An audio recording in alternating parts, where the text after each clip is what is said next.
আমি মনে হয় একমাত্র ব্যক্তি যার ভিডিও করতে যে কতটা ঝামেলা হয়, যার কতটা যে প্যারা, সেটা বোধহয় আমি ছাড়া আর আমার উপরে আল্লাহ ছাড়া আর কেউই জানে না। কি হয়েছে না হয়েছে সেটা অবশ্যই দেখতে হলে আমার পুরো ভিডিওটি দেখতে হবে। সো আসসালামু আলাইকুম, আশা করছি আপনারা সবাই ভালো আছেন। আমি আলহামদুলিল্লাহ অনেক বেশি ভালো আছি। আমার বয়স শুনে বুঝতে পেরেছেন। তবে হ্যাঁ, আমার হাতটা একটু ভাঙা। আমি ছবি দিয়েছি, হয়তো অনেকে দেখেছেন, তবে ভিডিও দেওয়া হয়নি। কিন্তু গৃহিণী বলতে একটা কথা আছে, যাদের হাত ভাঙ্গুক পা ভাঙ্গুক যাইটাই হয়ে যাক না কেন ভাই, আপনার সংসারের কাজ করতে হইব। আপনার সবকিছু গোল্লা যাক, সংসারের কাজ তো করতে হবে, যেহেতু আমার সন্তান আছে, তাই না? যাই হোক, এত কথা না বললাম, মেন পয়েন্টে আসি। কথাটা হইলো এই যে আমি এই যে দেখতে পাচ্ছেন এগুলো রান্নাতে বসাই দিছি। আর এগুলা কি অনেকে ভাবতেছেন এগুলা কি, অনেকে হয়তো চিনতে পেরেছেন, আবার অনেকে ভাবতেছেন। যাই হোক, এত কষ্ট করে চিন্তা করতে হবে না, আমি বলে দিচ্ছি এগুলা গাইস। এগুলো হচ্ছে তাল। আমি জানি তালের এখন সময় কিন্তু প্রায় শেষের দিকে। হ্যাঁ, অনেকে তাল পছন্দ করে, যারা আছে যে তাল পছন্দ করে তারা কিন্তু অনেকে ফ্রোজেন করে রেখেও দেয় পরে খাওয়ার জন্য। আমি কিন্তু ঠিক সেটাই করেছি, কিছু তাল রেখে দিয়ে আমার আম্মু আমার জন্য পাঠিয়ে দিয়েছিল, কিছু খাওয়া হয়েছে আর কিছু এমনিতে রেখে দিয়েছি। তো ইউটিউব দেখে আমি একটা পিঠা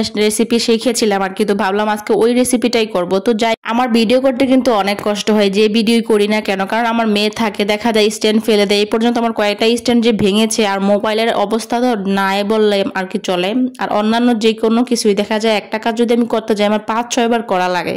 আজকেও কিন্তু ঠিক তেমন ঘটনাটাই ঘটেছে। এই যে আমি তালের পিঠাটা বানাচ্ছি, আর আপনারা কি কি দিয়েছি সেটাও দেখেছেন। এখানে আমি তালটাকে অনেক ভালো করে গরম করে নিয়েছি, সাথে একটু দুধ দিয়েছিলাম, সেটা স্কিপ হয়ে গেছে। তারপর চিনি দিয়েছি, সাথে নারকেল দিয়েছি, অনেকক্ষণ নেড়ে তারপর এখন হচ্ছে একটু ময়দা, সাথে হচ্ছে গুঁড়ি দিয়ে দিই। ভালো করে একটা ডো বানিয়ে নিব, যেন এটা নরমও হয় না, বেশি একটা শক্ত না হয়, মোটামুটি হাতে যেন ধরা যায়। আর আমি একটু তেলও সাথে দিয়েছি, যেন হাতে যখন ধরবো তখন যেন এটা আঠা আঠা না হয়ে যায়। এইদিকে চুলায় কিন্তু আপনারা 2টা ডিমও দেখেছিলাম, মা আমি 2জনের জন্য ডিম সিদ্ধ করে নিয়েছিলাম, খেয়েছি। খেয়ে তারপরে একটু শক্তপোক্ত হয়ে এখন কাজ করতে চলে এসেছি। কি করব গাইজ, আমি কিন্তু অনেক অসুস্থ থাকি প্রায় সময়। একটু ভালো মন্দ না খেলে কি হয় বলুন তো? যেহেতু ঘরের সব কাজগুলো আমাকেই করতে হয়, আর শরীরে যদি প্রোটিন না থাকে তাহলে আমি কাজ করব কিভাবে? তো যাই হোক, কত কথায় না যায়। এখানে হচ্ছে আমি সুন্দর করে ভালো করে একটু মথে নিয়েছি। তারপর আপনাদের ইচ্ছা মতো আপনারা শেপ করতে পারবেন। আমার কাছে কোনো শেপ ছিল না, সেজন্য আমি আমার মতো করে এই যে খুন্তি বলে না, যা আছে খুন্তি চামচ সবকিছুই কাজে লাগিয়ে দিয়েছি। ওগুলা দিয়ে মোটামুটি একটু বিস্কুটের শেপ করে দিয়েছি। সাথে আমার মেয়ে তো দেখতেই পাচ্ছেন, মানে যে আমার কথা হচ্ছে, আমি এটাই আপনাদেরকে বুঝাতে চাইছি যে আমার প্রত্যেকটা ভিডিও করতে অনেক প্যারা লাগে, যার জন্য এই যে একটা মেয়ে, ওকে সামলানো আর ভিডিও করা জাস্ট প্যারা। এটা যে কি বড় প্যারা এটা বলে বুঝাতে পারবো। তো যাই হোক, ভালোভাবে সবকিছু বানিয়ে নিয়েছি, এখন হচ্ছে বেজে নেওয়ার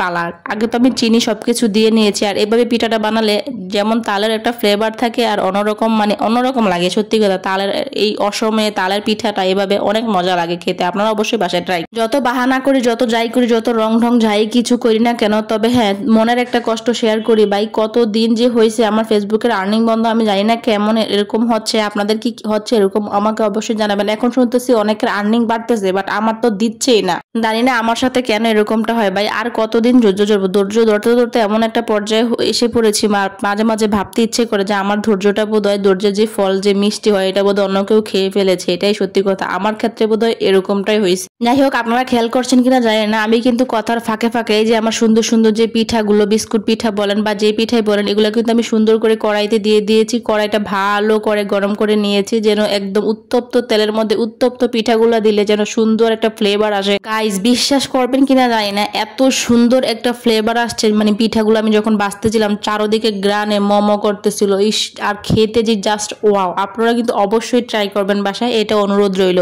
কারণ তালের বড়া, তালের পিঠা এক একজন তো এক এক রকম করে খায়। বাপা পিঠা বানায়, কেউ বড়া বানায়, বাট আমি কিন্তু অন্যরকম একটা স্টাইলে বানালাম। আপনারা অবশ্যই ট্রাই করবেন এভাবে। যারা খান নাই অবশ্যই বাসায় একটু ট্রাই করবেন, দেখবেন কিরকম লাগে। এটা কিন্তু আপনি চাইলেও 1 সপ্তাহের মতো সংরক্ষণ করে রাখতে পারবেন। আমি আপনাদের সাথে বয়স দিচ্ছি, আর বিশ্বাস করেন এই পিঠাটা এখন খাচ্ছি প্লাস বয়স দিচ্ছি। এত মজার পিঠা, আর আমার মেয়েও পছন্দ করেছে। যেহেতু একটু শক্ত শক্ত হয়নি, কারণ আমি এটার সাথে কিন্তু একটু ময়দা যোগ করে দিয়েছি যেন একটু নরম হয়। আমার মেয়ে যেহেতু খাবে, এটা আমার মাথায় আগেই ছিল। আর এটা আমি এমন ভাবে বানিয়েছি যেন ছোট বড় বৃদ্ধ সবাই খেতে পারে, মন ভরে পেট ভরে তৃপ্তি নিয়ে খেতে পারে। আমি কিন্তু ভালো করে মচমচা করে ভেজে নিয়েছি কিছু, আর কিছু একটু হালকা করে ফ্রাই করে নিয়েছি, কারণ মচমচাটা আমার হাজবেন্ড খাবে না, সেটা আমার জন্য।